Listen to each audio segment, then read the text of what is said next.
باقی سوال آپ نے بہت خوبصورت کیا ہے کہ جناب نماز فجر کا وقت شروع سے پہلے جو ہے وہ نکلنا پڑتا ہے.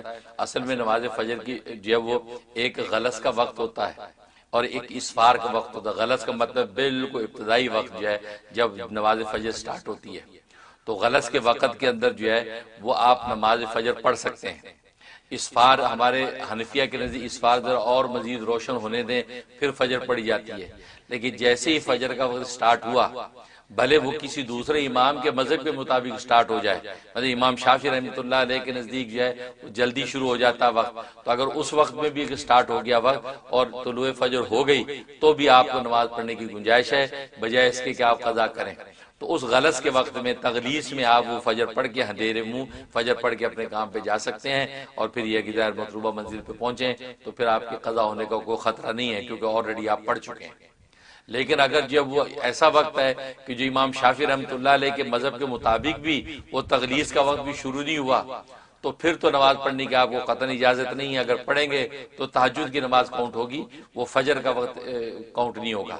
تو اول وقت فجر کا سٹارٹ ہونا ضروری ہے. اگر نہیں ہوتا اور آپ کو جانا پڑتا ہے تو پھر آپ چلے جائیں, اور پھر یہ کہ دوران میں آپ کو موقع نہیں ملا اور قضا ہو جاتی ہے تو پھر آپ اپنی قضا نماز فجر کی وہاں پڑھ لیں آفس میں جا کے, کوئی بات نہیں, کیونکہ اس مجبوری میں ٹریولنگ کی مجبوری میں اگر یہ قضا ہو گئی تو معذور ہے, اور معذور انشاءاللہ اللہ کے ہاں ماخوذ ہے.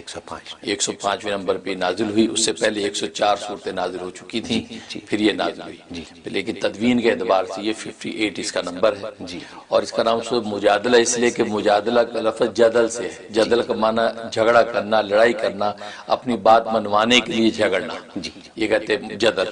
تو چونکہ اس میں ایک خاتون کا ذکر, ایک صحابیہ کا ذکر ہے, خولت بنت ثعلبہ, وہ اپنے ہسبینڈ کے شوہر کے حوالے سے رسول اللہ صلی اللہ علیہ وسلم سے تکرار کر رہی ہیں. اچھا ہاں, کوئی ان کا ایک طلاق کا معاملہ, زہار کا ایک مسئلہ درپیش ہوا تو وہ رسول اللہ صلی اللہ علیہ وسلم سے اس بارے میں بات کر رہی ہیں اور اپنے منشا کے مطابق جو ہے وہ مسئلہ سننا چاہتی ہیں, جی ڈیسیجن لینا چاہتی ہیں اپنے مسئلے منشا کے مطابق.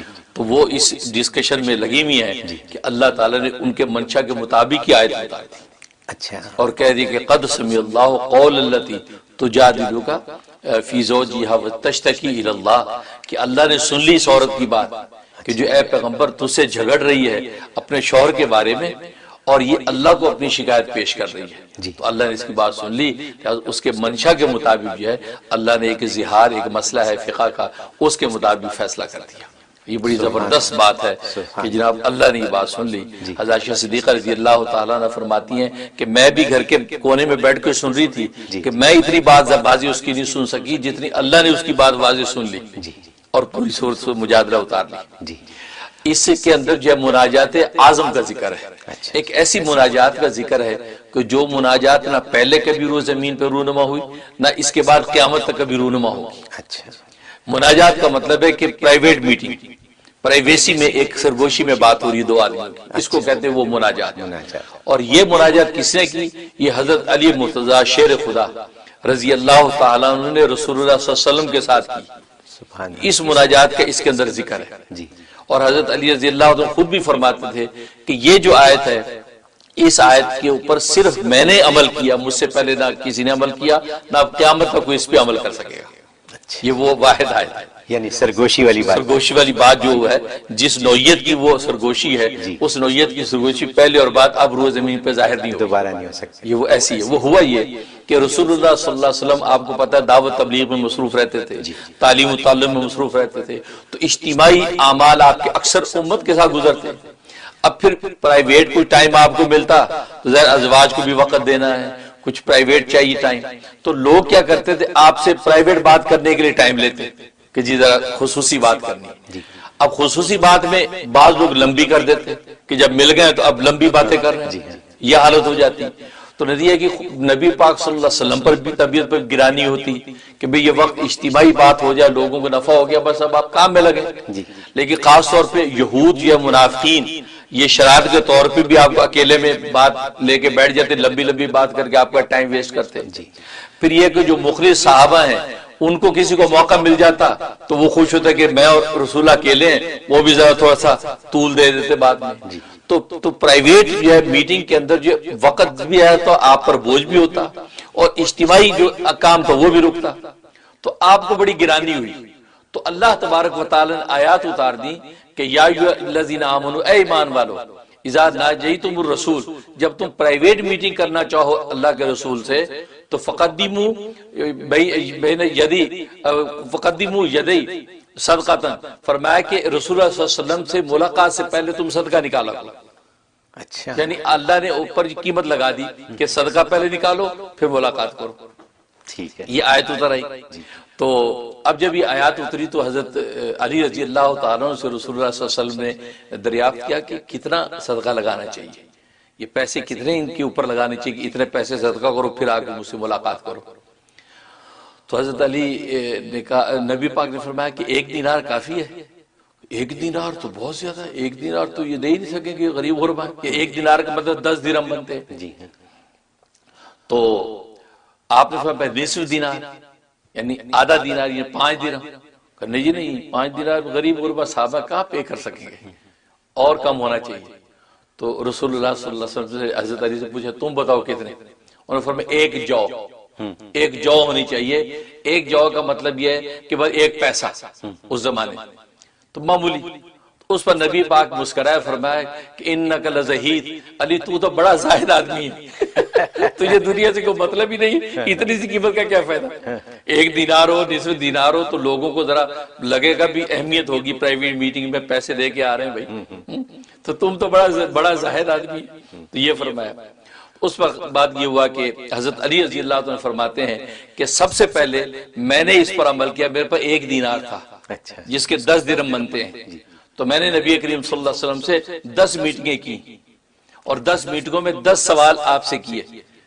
1 درہم دیا صدقہ، آپ سے میٹنگ لی، 1 درہم دیا صدقہ، میٹنگ لی، تو کوئی 10 سوال آپ سے میں نے کیے اور آپ نے 10 سوالوں کا جواب دیا۔ جب یہ پوری ہو گئی تو اس کے بعد اللہ تبارک و تعالی نے رخصت دے دی کہ بھی اگر تم پہ گرا ہے اور تم لوگ پے نہیں کر سکتے، کیونکہ ہوا یہ کہ جو غریب صحابہ تھے مخلص، ان کے پاس تو تھا ہی کچھ نہیں، وہ بیچارے ملاقات سے رک گئے کہ یار ہم تو مل ہی سکتے، ہمارے پاس پیسے نہیں۔ اور جو منافقین مالدار تھے وہ بخل کی وجہ سے رک گئے کہ یار پیسے دینے پڑیں گے، وہ اس وجہ سے پیچھے ہٹ گئے، کیونکہ ان ظالموں کو مطلب تو کوئی نہیں تھا، آپ کا ٹائم ویسٹ کرنا تھا۔ جب پیسے کی پابندی لگی تو وہ بھی پیچھے ہٹ گئے۔ تو نتیجہ یہ ہوا کہ وہ جناب اب کوئی بھی پے نہیں کر رہا، مخلص اس وجہ سے رک گئے ہے نہیں پیسے، اور منافق اس وجہ سے رک گئے کہ بخل کرنے لگے۔ تو اللہ تبارک و تعالی ان مخلصین صحابہ کی وجہ سے حکم کو اٹھا لیا کہ فرمایا چلو اگر جو غریب غربا ہیں جو نہیں پے کر سکتے ان سے ان کو رخصت ہے، وہ بغیر اس کی بھی بات کر سکتے ہیں۔ تو وہ ایک اغنیا جو مالدار ہیں ان کو چاہیے کہ وہ خرچ کریں اور رسول اللہ سے بات کریں۔ یہ وہ آیت۔ تو حضرت علی فرماتے ہیں کہ میں نے جب یہ سارا پے کر دیا، بات چیت ہوگی، اس کے بعد منسوخ، یہ آیت کا حکم منسوخ ہو گیا۔ تو کہا کہ میرے بعد کسی نے اس پہ عمل نہیں کیا، مجھ سے پہلے بھی نہیں کیا، تو میں واحد آدمی ہوں جسے اس آیت پہ عمل کیا، آئندہ کوئی نہیں کر سکتا۔ اب اس میٹنگ میں آپ نے کیا سوالات کیے وہ بڑے اہم ہیں۔ آپ نے پہلا سوال کیا رسول اللہ صلی اللہ علیہ وسلم سے کہ اے اللہ کے رسول وفا کسے کہتے ہیں؟ تو آپ نے فرمایا کہ توحید کا اقرار اور لا الہ الا اللہ کی شہادت، اس کو وفا کہتے ہیں۔ تو پھر انہوں نے پوچھا کہ جناب وہ حق کیا ہے، حق کیا ہے؟ تو یہ فساد کسے کہتے ہیں؟ آپ نے فرمایا کہ اللہ کے ساتھ کفر کرنا اور اس کے شرک کرنا یہ فساد ہے۔ حضرت علی پوچھا کہ حق کیا ہے؟ آپ فرمایا کہ اسلام حق ہے، قرآن حق ہے، اور ولایت حق ہے جو تجھے ملے گی۔ یعنی خاتم الاولیاء جو بنا حضرت علی سے ولایت چلی ہے نا، تو اور ولایت حق ہے جو تجھے ملے گی، یہ فرمایا۔ اس کے بعد انہوں نے پوچھا کہ مجھ پر کیا لازم ہے؟ آپ فرمایا کہ تجھ پر اللہ اور اللہ کے رسول کی اطاعت لازم ہے، یہ کہا۔ انہوں نے پوچھا کہ میں اللہ سے کیسے مانگوں؟ تو آپ نے فرمایا کہ دل کی سچائی اور پورے یقین کے ساتھ مانگ تو ملے گا تجھے۔ انہوں نے پوچھا کہ میں کیا مانگوں؟ فرمایا اللہ سے عافیت مانگ۔ عافیت کا مطلب دین دنیا دونوں سنور جائیں، تو عافیت مانگ۔ اس پر کہتے ہیں، انہوں نے پوچھا کہ سرور کسے کہتے ہیں؟ سرور کسے کہتے ہیں؟ تو آپ نے فرمایا جنت کو کہتے ہیں، جنت سرور ہے۔ اب نے فرمایا کہ یہ وہ راحت کسے کہتے ہیں؟ فرمایا کہ اللہ تبارک و تعالیٰ کے دیدار کو راحت کہتے ہیں۔ تو یہ سوالات جو ہے حضرت علی نے آپ سے کیے اور حضرت علی رضی اللہ تعالیٰ کو رسول اللہ صلی اللہ علیہ وسلم نے یہ جوابات دیے. تو گویا کہ 10 سوال کیے، فرمایا ایک درہم میں صدقہ کرتا تھا اور رسول اللہ صلی اللہ علیہ وسلم سے جا کے سوال کرتا اور رسول اللہ صلی اللہ علیہ وسلم اس کا جواب دیتے. تو یہ وہ مناجات ہے، مناجات اعظم. ایسی مناجات نہ پہلے کبھی ہوئی اور نہ بعد میں اب قیامت تک ہوگی، کیونکہ یہ رسول خاص نوعیت کی صدقہ دے کر بات کرتے ہیں میں نے کی اور کسی کو موقع نہیں ملا. یہ اس کے اندر ذکر ہے.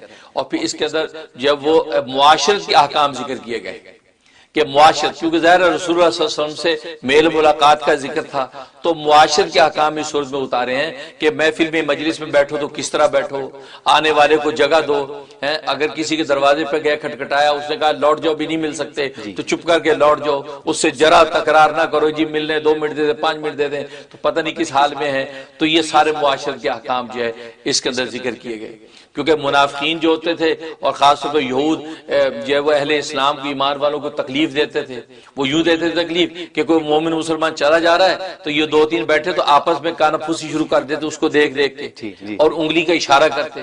وہ بیچارہ یہ سمجھتے شاید میرے بارے میں کوئی بات کر رہے ہیں، اس کو ایذا ہوتی. تو اللہ نے اس بات پر ڈانٹ پلائے کہ یہ کیا طریقہ ہے کہ جب 2 آدمی ہوں تو آپس میں تیسرے کے سامنے اس طرح سرگوشیاں نہ کرو کہ اس کو تکلیف ہو کہ میرے بارے میں بات کر رہے ہیں. تو اس طرح کے آداب اللہ نے اس صورت کے اندر سکھائے ہیں کہ یہ مناسب نہیں کہ تم یہ تیسرے کو اگنور کر کے آپس سرگوشیاں کرو، پھر انگلیوں کو اشارے بھی کرو. تو یہود ایذا دیتے تھے، اس سے منع کیا. اس کے اندر اس کو ذکر کیا اور نام اس کا سورہ مجادلہ. جیسے میں نے بتایا وہ خاتون خولہ بنت ثعلبہ، ان کا واقعہ یہ ہوا کہ ان کے شوہر جو ہے اوس ابن صامت صحابی ہیں. یہ جو ہے خولہ بڑی خوبصورت حسین و جمیل تھی اپنے وقت میں، ظاہر پھر ان سے ان کی اولاد ہوئی. اب ذرا بڑھاپے کی طرف جب چلے گئے ایک مرتبہ اوس ابن صامت نے اپنی بیوی خولہ سے قربت کی خواہش کی. انہوں نے منع کر دیا کیونکہ یہ ذرا غصے والی حسین و جمیل خوب تھی لیکن غصے والی تھی، ناز نخرے والی خوب تھی. تو ڈانٹ دیا، منع کر دیا. اس پر انہوں نے کہہ دیا انتی علیہ کزاری امی، تو مجھ پر اس طرح حرام ہے ہو گئی جیسے میری ماں کی پیٹھ مجھ پر حرام.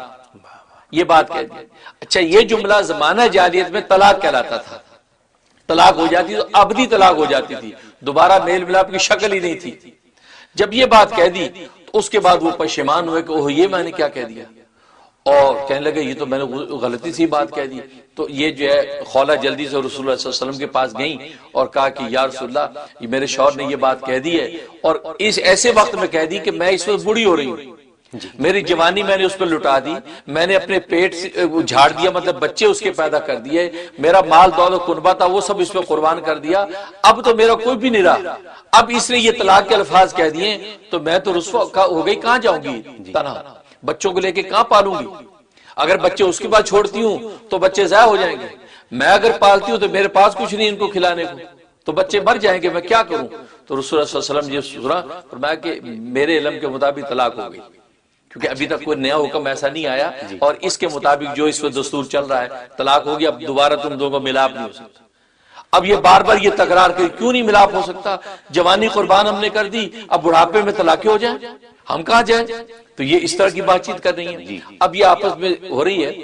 حضرت عائشہ صدیقہ رضی اللہ تعالیٰ عنہ فرماتی ہیں میں اس رسول اللہ صلی اللہ علیہ وسلم کے سر دھو رہی تھی، ایک طرف کا سر دھویا میں نے، اب دوسری طرف کا سر دھونا تھا، اور وہ آپ سے تکرار کر رہی ہیں یہاں تک کہ انہوں نے آسمان سے سر اٹھایا اور ہاتھ اٹھا کے اللہ سے شکایت شروع کر دی کہ اللہ آپ کو راستہ نکال دیجئے، اپنے نبی کی زبان پر میرے لیے کوئی حل نکال دیجئے، میں ابھی سے جدا نہیں رہ سکتی، تنہا میں کہاں جاؤں گی اس عمر میں. اللہ سے شکایت کر رہی.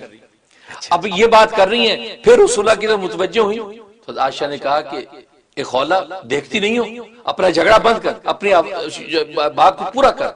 رسول اللہ کو دیکھتی نہیں کیا ہو رہا ہے، کیونکہ آپ پر وحی نازل ہونا شروع ہو گئی. کیونکہ وحی جب نازل ہوتی تو آپ کے غنودگی آ جائے. عائشہ سمجھ گئی تو ان کو کہا چپ ہو جاؤ.